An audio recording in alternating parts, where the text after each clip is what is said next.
আসসালামু আলাইকুম। সারা ফাউন্ডেশনের উদ্যোগে আজকে 40 জন পরিবারকে ঈদ সামগ্রী বিতরণ করছেন। আমরা সরাসরি যুক্ত রয়েছি সেই ফাউন্ডেশনের উদ্যোগে যে আয়োজনটি করেছেন। আমরা দেখতে পাচ্ছি যে সারা ফাউন্ডেশনের প্রতিষ্ঠাতা পরিচালক আমিরুল ইসলাম রাসেল ভাই তিনি আমাদের সামনে আছেন এবং তাদের এই সংগঠনের নেতৃবৃন্দরাও আছেন। তাদের সাথে কথা বলবো যে আজকের এই আয়োজনটি কি জন্য করছেন এবং আপনারা অবশ্যই লিখে জানাতে পারেন তাদের এই আয়োজনটি কেমন লাগে। প্রতি বছরই কিন্তু ওনারা এই আয়োজনটি করে থাকেন। শুধু তাই নয়, গরিব অসহায় মানুষের পাশে সবসময় তারা থাকেন। আপনারা তাদের এই আহ, এই সুন্দর কার্যক্রমটি অবশ্যই আপনারা সাপোর্ট দিয়ে থাকবেন। আমরা সরাসরি কথা বলবো রাসেল ভাইয়ের সাথে। অসংখ্য ধন্যবাদ যারা আমাদের এই কাজে সার্বিক সহযোগিতা করেছেন এবং আমাদেরকে সবসময় পরামর্শ দিয়ে ভালো কাজগুলো করায় নিচ্ছেন। আসলে আমাদের এই আজকের যেই কাজ, এই কাজের সবচেয়ে প্রথম যে ব্যক্তি এগিয়ে এসেছেন সে হলো মোহাম্মদ শামীম সাহেব, এনায়েতনগর সরকার বাড়ির কৃতি সন্তান, ইউএস প্রবাসী। আপনারা দেখতে পাচ্ছেন উনি আমাদের কাজে এর আগে শীত বস্ত্র বিতরণ করছে এবং আমাদের সাথে সবসময় সংযুক্ত আছেন। পাশাপাশি আরো কিছু গুণীজন মতলবের কৃতি সন্তান যাদের আসলে ছত্রছায়ায় আমরা আমরা আমাদের এই মানবিক কাজগুলো করে যাচ্ছি দীর্ঘদিন যাবৎ। 2016 সাল থেকে আমরা শুরু করছি, হাঁটি হাঁটি পাপা করে আজকে 2024 সাল পর্যন্ত চলে এসেছি। এর মধ্যে আছে হলো যে মনিরুজ্জামান টিপু ভাই, মোহাম্মদ এনামুল হক, নাসির উদ্দিন পাটোয়ারি সোহেল ভাই, এবং সবচেয়ে বেশি আমাদেরকে ইন্সপায়ার এবং আমাদের কাজে উৎসাহ দিয়ে থাকেন মোহাম্মদ রনক ফারুক, আমাদের প্রধান উপদেষ্টা। আছে মোহাম্মদ রাসেল মাহমুদ, আছেন নাজমুল হক সুমন, এবং আমাদের সংগঠনের বর্তমান সভাপতি আছেন আনোয়ারুজ্জামান সাদাত এবং সাদাত হোসেন। আরো যারা দূরপ্রবাস থেকে সহযোগিতা করে আসতেছেন আমাদের সংগঠনকে, এবং আমাদের কিছু আপু যাদের আসলে কথা না বললেই নয়, দীর্ঘদিন ওনারা পর্দার আড়ালি ছিলেন, এখনো পর্দার আড়ালি থাকতে চান, আমাদেরকে সহযোগিতা করে আসতেছেন এবং করে যাচ্ছেন। তাদের নামগুলো আজকে একটু আপনাদের মাঝে জানাতে চাচ্ছি। নাজমুন নাহার শান্তা, রাইসা আক্তার সারা, নাজিয়া এলিন, এবারে নীলা হুসাইন, শরীফা বিন জুই আফু, এবারে মাহফুজা সুলতানা লুনা, কোচিয়া আফু, পুষ্প আফু এবং সাবরিনা রত্না। আরো আছে, আরো অনেকেই আমাদেরকে সহযোগিতা করে থাকেন। আসলে আমরা তাদের সহযোগিতা এবং আমাদের কিছু শ্রমের বিনিময়ে এবং আমরা আমাদের সংগঠনে যারাই যুক্ত, যে যেভাবে পারতেছি, আসলে মানবিক কাজগুলো একটা হৃদয় থাকতে হয়, মানবিক হৃদয় আমাদের সবারই। ওই বন্ডিং এর থেকেই আমরা কেউ শ্রম দিচ্ছি, কেউ অর্থ দিচ্ছি, কেউ পরামর্শ দিচ্ছি, এবং কেউ অসহায় মানুষ খুঁজে দিচ্ছি যে এই পরিবারটাকে দেওয়া উচিত। এভাবে আসলে আমাদের কার্যকলাপ গুলো চলছে এবং আমরা চাচ্ছি সামনের দিনগুলো এভাবেই চলে যাতে যায়।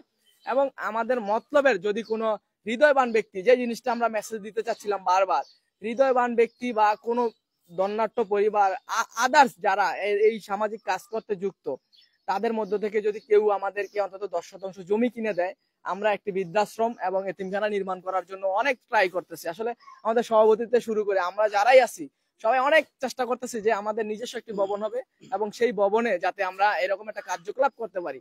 আসলে আমরা অনেকেই দ্বারস্থ হচ্ছি, আসলে আশাহত হচ্ছি, চেষ্টা করতেছি। আসলে চেষ্টা করতে করতে আজকে 8 বছর চলে যাচ্ছে। আসলে আরো আমরা যতদিন বেঁচে আছি চেষ্টা করব, কারণ আমাদের একটা স্বপ্ন আছে যে আমরা অন্তত একটি ভবন নির্মাণ করব মতলবের মধ্যে, এবং সেই ভবনে অন্তত 100 জন বাবা মাকে লালন পালন করব, পাশাপাশি 100 জন এতিম বাচ্চাদেরকে লালন পালন করব। এটা আমাদের দীর্ঘদিনের প্ল্যান। কারণ আমরা জানি যাতে বয়স হয়ে গেলে বাবা মারা একটু বন্ধুসুলভ ব্যবহার করে এবং শিশুদের মতো আচরণ করে, এবং তারা অবহেলিত। এখন বর্তমান প্রেক্ষাপটে বৃদ্ধ বাবা মারা অনেকেই অবহেলিত। তো আমরা তাদের জন্য আসলে কাজ করতে চাচ্ছি, আমাদের মূল উদ্দেশ্য ওই জায়গায়। আর আমরা যেগুলো করছি, যেগুলো ধারাবাহিকভাবে কাজ, আশা করি যতদিন বেঁচে আছি আমরা এবং আমাদের ঐক্য যতদিন চলবে, আশা করি এই কাজগুলো চলবে। কিন্তু আমাদের মূল উদ্দেশ্য যেটা, যদি কোনো ভাই এই লাইভের মাধ্যমে দেখে থাকেন, আমাদের সাথে যোগাযোগ করবেন, এবং যদি মনে হয় যে আপনার সম্পূর্ণ যাচাই বাছাই করার পরে যদি মনে হয় যে না, আমাদেরকে আপনার পক্ষ থেকে অন্তত 10% জায়গা হলেই আমরা এটা পারবো, আশা করি। তো এরকম যদি কেউ থাকেন তাহলে অবশ্যই আমাদেরকে বলবেন। মতলব উত্তরে আমরা চাচ্ছি, আমরা অনেকবারই আসলে জায়গা কিনবো করে কিনা হচ্ছিল না।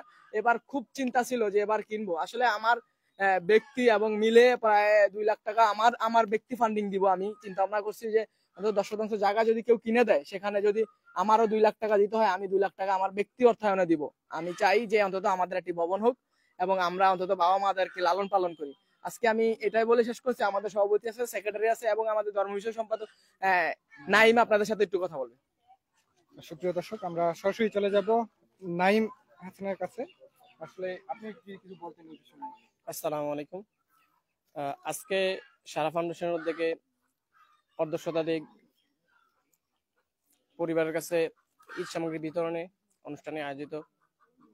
সভাপতি আছেন, আমাদের প্রতিষ্ঠাতা পরিচালক আছেন, সাধারণ সম্পাদক আছেন, আর গণ্যমান্য ব্যক্তিবর্গ আছেন। সবাইকে আন্তরিক সালাম। এবং আপনাদের কাছে যারা এই লাইভে কথাটি শুনবেন, আপনাদের কাছে একটি আকুল আবেদন, আপনারা আমাদের পাশে থাকবেন। যদিও পাশে না থাকতে পারেন, আপনাদের কাছে একটা আকুল আবেদন, আপনারা আমাদের জন্য প্রাণ ভরে দোয়া করবেন, যাতে আমরা এই মতলব উত্তরের প্রত্যেকটা গরিব পরিবারকে সাহায্য করতে পারি এবং এই মতলবের মানুষের পাশে থাকতে পারি। আমাদের জন্য দোয়া করবেন। এ বলে আমি আমার বক্তব্য শেষ করছি। আসসালামু আলাইকুম। সুপ্রিয় দর্শক, এতক্ষণ পর্যন্ত যুক্ত ছিলাম সারা ফাউন্ডেশন যে ছোটখাটো কার্যক্রমগুলো করে থাকে, সেখান থেকে সরাসরি যুক্ত রয়েছিলাম। আমরা আবারও আপনাদের মাঝে যে কোনো খবরাখবর নিয়ে মতলব সংবাদে হাজির হব। ততক্ষণ পর্যন্ত সবাই ভালো থাকবেন, সুস্থ থাকবেন। আল্লাহ হাফেজ।